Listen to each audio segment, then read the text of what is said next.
5,0 guncang barat laut Tahuna, Kepulauan Sangihe pada Jumat, 6 September 2024. Gempa dengan kekuatan magnitudo 5,0 dilaporkan terjadi di wilayah barat laut Tahuna, Kepulauan Sangihe, Sulawesi Utara, pada Jumat, 6 September 2024, pukul 14.39 waktu Indonesia Barat. Berdasarkan data yang dirilis oleh Badan Meteorologi, Klimatologi, dan Geofisika, BMKG, pusat gempa tersebut berada di laut pada koordinat 5,71 derajat lintang utara dan 125,18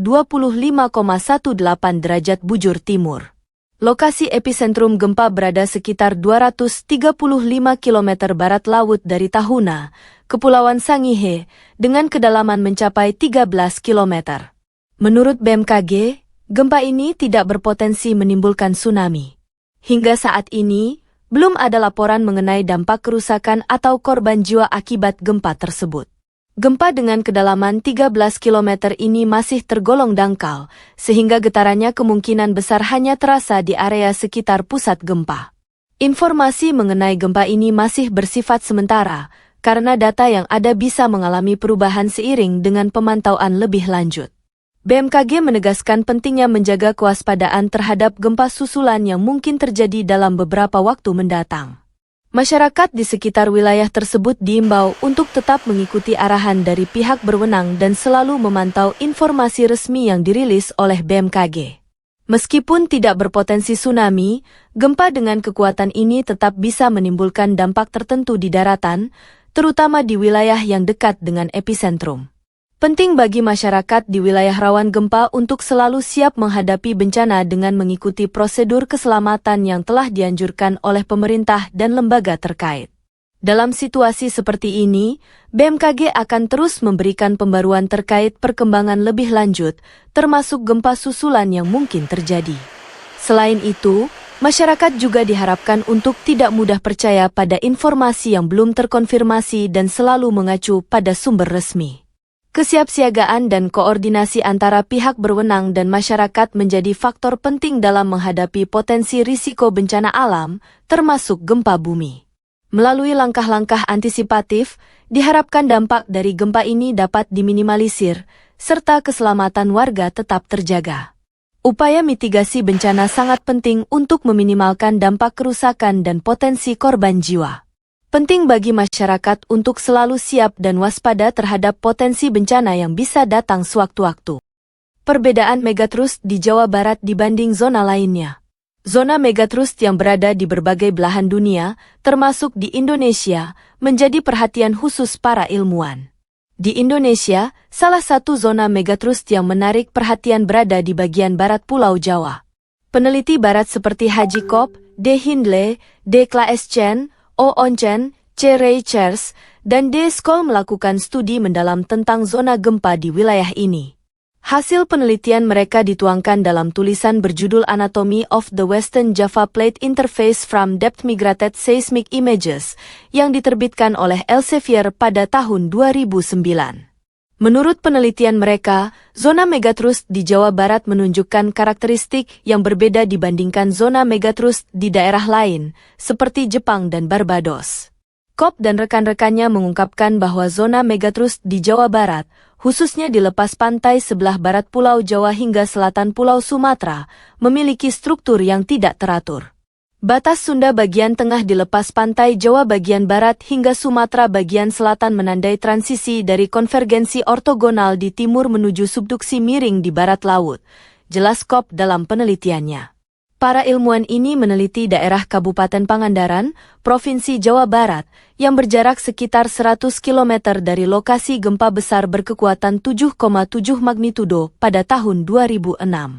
Gempa tersebut menyebabkan tsunami yang berdampak luas di wilayah tersebut. Zona megatrust di Jawa Barat dikatakan berbeda dengan zona megatrust di Nankai, Jepang, dan Barbados. Jawa Barat sangat berbeda dari tepian seperti Nankai atau Barbados, di mana reflektor dekolemen yang seragam dan kontinu telah dicitrakan. Papar Kop. Di zona megatrust Jawa Barat, antarmuka lempengnya mengungkapkan pola yang tidak beraturan dan tidak seragam, dengan relief morfologi gunung laut yang tersubduksi serta bercak sedimen yang lebih tebal dari rata-rata. Penelitian ini juga mencatat adanya pengaruh gempa terhadap pembentukan tsunami. Tsunami yang terjadi pada 17 Juli 2006 di pantai selatan Jawa disebabkan oleh gempa bumi yang diikuti oleh aktivitas patahan splai yang sangat miring. Menurut para peneliti, perbedaan yang signifikan dari zona megatrust di Jawa Barat adalah ketidakseragaman dan ketebalan lapisan di bawah permukaan yang berbeda dengan zona megatrust di Barbados, Cascadia, atau Nankai yang memiliki karakteristik lebih seragam dan telah diteliti secara lebih mendetail. Patahan splai ini berpotensi menyebabkan perpindahan vertikal dasar laut yang signifikan yang seringkali terkait dengan pembentukan tsunami. Sesar dorong ini terhubung ke dekolemen pada kedalaman sekitar 12 km, lalu naik ke dasar laut, sehingga berpotensi menyebabkan perpindahan vertikal dasar laut yang signifikan. Tambah Kop. Gempa tsunami pada tahun 2006 terjadi sekitar 100 km di sebelah timur garis penelitian mereka, menunjukkan bahwa zona megatrust ini terus menjadi ancaman bagi wilayah pantai selatan Jawa. Penelitian ini memberikan wawasan penting tentang bagaimana karakter zona megatrust di Jawa Barat berbeda dengan zona lainnya, serta potensi risiko seismik dan tsunami yang harus terus diwaspadai di wilayah tersebut. Berikut tindakan yang perlu Anda lakukan saat terjadi gempa. Saat gempa terjadi, berusahalah untuk tidak panik dan tetap tenang. Tarik napas dalam-dalamnya, lalu lihatlah keadaan sekitar dan pilihlah tempat yang aman untuk berlindung. Jika pada saat gempa sedang berada di dalam penginapan, berusahalah menyelamatkan diri dan orang yang ada di sekitarmu. Berlindung di bawah meja adalah tempat terbaik untuk melindungi diri dari benda-benda yang berjatuhan akibat gempa. Setelah itu, lindungi kepala dengan benda empuk. Misalnya bantal, helm, papan, atau yang paling praktis kamu bisa menggunakan kedua tangan dengan posisi tertelungkup. Jika pada saat gempa terjadi kamu sedang berada di luar ruangan, tindakan pertama yang harus dilakukan adalah bergerak menjauhi gedung dan tiang lantas menuju daerah terbuka. Tetap tenang dengan menarik napas dalam-dalam dan jangan lakukan apapun. Sebab, biasanya setelah gempa pertama akan terjadi gempa susulan. Jika saat itu kamu sedang berada di kerumunan, biasanya akan terjadi kepanikan. Untuk menghindari hal tersebut kamu bisa perhatikan arahan petugas penyelamat dan usahakan langsung menuju ke tangga darurat untuk menuju ke daerah terbuka. Jika gempa terjadi saat kamu sedang berada di gunung, bergeraklah menuju daerah lapang untuk berlindung. Hindari daerah dekat lereng karena ada kemungkinan akan menimbulkan longsor dan mengancam keselamatan jiwa. Gempa di bawah laut bisa menimbulkan gelombang tsunami. Jika gempa itu terjadi, bergeraklah ke dataran yang lebih tinggi. Bagi yang sedang melakukan perjalanan saat terjadi gempa, berpeganglah erat agar tak terjatuh. Berhentilah di tempat yang lapang dan berhentilah di sana. Gempa melanda di Enggano, Bengkulu pada hari ini Jumat 6 September 2024. Berdasarkan info BMKG, gempa bumi itu terjadi pada pukul 8.06 waktu Indonesia Barat. Kekuatan gempa bumi yang melanda daerah tersebut yakni magnitudo 5,5 SR. Gempa bumi ini berada di Laut 41 km, Tenggara Enggano, Bengkulu. Kedalaman pusat gempa berada di kedalaman 25 km. Baca juga, gempa terkini pagi ini Jumat 6 September 2024, baru saja terjadi di laut, info BMKG magnitudonya. BMKG mengatakan bahwa informasi ini mengutamakan kecepatan, sehingga hasil pengolahan data belum stabil dan bisa berubah seiring kelengkapan data. BMKG menyampaikan bahwa gempa ini tidak berpotensi tsunami. Saran BMKG, hati-hati terhadap gempa bumi susulan yang mungkin terjadi. Berikut data gempa berdasarkan unggahan akun resmi info BMKG. Informasi gempa, magnitudo 5,6, 6 September 2024, pukul 8:06:36 waktu Indonesia Barat, WIB. Gempa bumi dengan magnitudo 3,6 terjadi pada hari Jumat, 6 September 2024. Berdasarkan informasi dari Badan Meteorologi, Klimatologi, dan Geofisika, BMKG, gempa terjadi pada pukul 12.15 waktu Indonesia Barat. Lokasi pusat gempa terletak di koordinat 3,05 derajat lintang selatan dan 139,98 derajat bujur timur. Pusat gempa berada di darat, sekitar 15 km tenggara Kabupaten Jayapura, Papua. Kedalaman gempa ini tercatat berada di 58 km di bawah permukaan bumi. Gempa dengan kedalaman menengah seperti ini biasanya memiliki dampak yang lebih luas namun kurang dirasakan intensitasnya dibandingkan gempa dangkal. BMKG mengingatkan bahwa informasi yang disampaikan saat ini mengutamakan kecepatan penyampaian data. Dengan demikian, data yang diberikan bisa mengalami perubahan seiring dengan masuknya informasi yang lebih lengkap dan akurat. Hingga saat ini, belum ada laporan resmi mengenai kerusakan atau korban jiwa yang diakibatkan oleh gempa tersebut. Namun, BMKG akan terus melakukan pemantauan dan memberikan pembaruan terkait kondisi di lapangan. Masyarakat diminta untuk tetap tenang, namun selalu waspada terhadap potensi gempa susulan yang mungkin terjadi. Pihak berwenang juga menghimbau agar warga tetap mengikuti arahan dari otoritas setempat guna memastikan keselamatan. Mitigasi bencana dan kesiapsiagaan masyarakat sangat penting dalam menghadapi kejadian gempa seperti ini. Pemahaman terhadap prosedur keselamatan, seperti mencari tempat aman dan menghindari bangunan yang berpotensi runtuh, sangat diperlukan. Berdasarkan skala MMI yang dikutip dari laman BMKG, berikut info MMI yang dapat dipelajari. 1. MMI. Getaran gempa tidak dapat dirasakan kecuali dalam keadaan luar biasa oleh beberapa orang. 2 MMI. Getaran atau goncangan gempa dirasakan oleh beberapa orang, benda-benda ringan yang digantung seperti lampu gantung bergoyang. 3 MMI. Getaran gempa dirasakan nyata dalam rumah. Getaran terasa seakan-akan ada naik di dalam truk yang berjalan. 4 MMI. Pada saat siang hari dapat dirasakan oleh orang banyak di dalam rumah, di luar rumah oleh beberapa orang, gerabah pecah, jendela pintu bergoyang hingga berderik dan dinding berbunyi. 5 MMI. Getaran gempa bumi dapat dirasakan oleh hampir semua orang, orang-orang berlarian, gerabah pecah, barang-barang terpelanting, tiang-tiang dan benda besar tampak bergoyang, bandul lonceng dapat berhenti. 6 MMI. Getaran gempa bumi dirasakan oleh semua orang. Kebanyakan orang terkejut dan lari keluar, plester dinding jatuh dan cerobong asap di pabrik rusak, kerusakan ringan. 7 MMI. Semua orang di rumah keluar. Kerusakan ringan pada rumah dengan bangunan dan konstruksi yang baik. Sedangkan pada bangunan dengan konstruksi kurang baik terjadi retakan bahkan hancur, cerobong asap pecah. Dan getaran dapat dirasakan oleh orang yang sedang naik kendaraan. 8 MMI. Kerusakan ringan pada bangunan dengan konstruksi kuat. Keretakan pada bangunan dengan konstruksi kurang baik, dinding terlepas dari rangka rumah, cerobong asap pabrik dan monumen roboh, air berubah keruh. 9 MMI. Kerusakan pada bangunan dengan konstruksi kuat, rangka rumah menjadi tidak lurus, banyak terjadi keretakan. Rumah tampak bergeser dari pondasi awal. Pipi-pipa dalam rumah putus. 10 MMI. Bangunan dari kayu yang kuat rusak, rangka rumah lepas dari pondamennya, tanah terbelah rel melengkung, tanah longsor di tiap-tiap sungai dan di tanah-tanah yang curam. 11 MMI. Bangunan-bangunan yang sedikit yang masih berdiri. Jembatan rusak, terjadi lembah. Pipa dalam tanah tidak dapat terpakai sama sekali, tanah terbelah, rel sangat melengkung. 12 MMI. Hancur total, gelombang tampak pada permukaan tanah. Pemandangan berubah gelap, benda-benda terlempar ke udara. Gempa bumi berkekuatan magnitudo 2,0 mengguncang wilayah barat laut Donggala, Sulawesi Tengah, pada hari Jumat, 6 September 2024.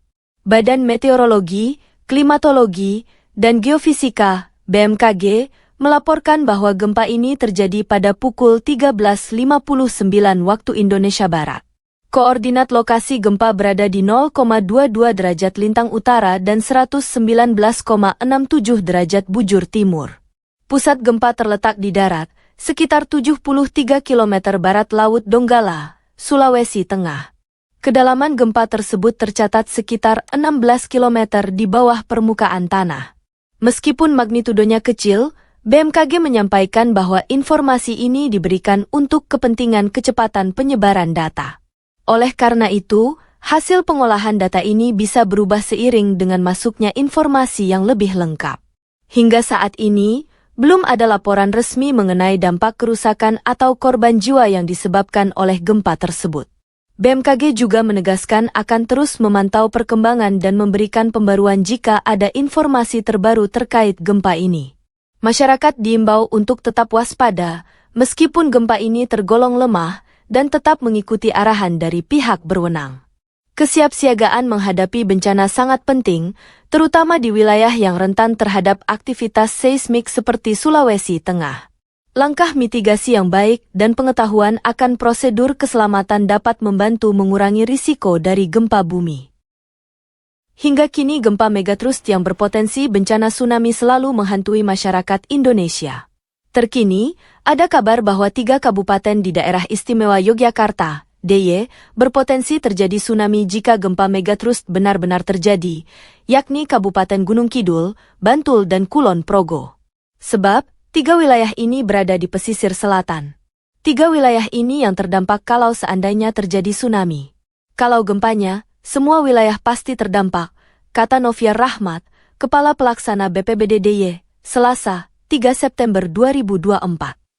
Sebab, berkaca dari gempa berkekuatan magnitudo 5,8 pada 26 Agustus lalu, titik epicentrum berada di jalur megatrust yaitu barat daya Gunung Kidul dengan kedalaman 32 km. Berdasarkan hasil identifikasi BPBD, total ada 107 bangunan rumah SDY yang rusak ringan.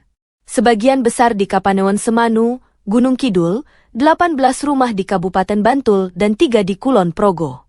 Noviar menyebut, pihaknya tidak perlu mengeluarkan surat edaran terkait ancaman megatrust seperti yang dikeluarkan oleh pemerintah Provinsi Jawa Tengah. Adapun, yang perlu diperkuat mengenai upaya dalam menghadapi ancaman ini khususnya masyarakat di pesisir pantai. Kesiapsiagaan mulai dari simulasi, jalur evakuasi dan titik kumpul serta penyiapkan tas bencana. Pada 2023 lalu, masyarakat di sepanjang Pantai Glagah, Kabupaten Kulon Progo meliputi 6 kelurahan sudah dibekali simulasi dengan pemasangan jalur evakuasi. Begitu juga di Pantai Selatan Gunung Kidul serta tahun ini di Pantai Selatan Kabupaten Bantul.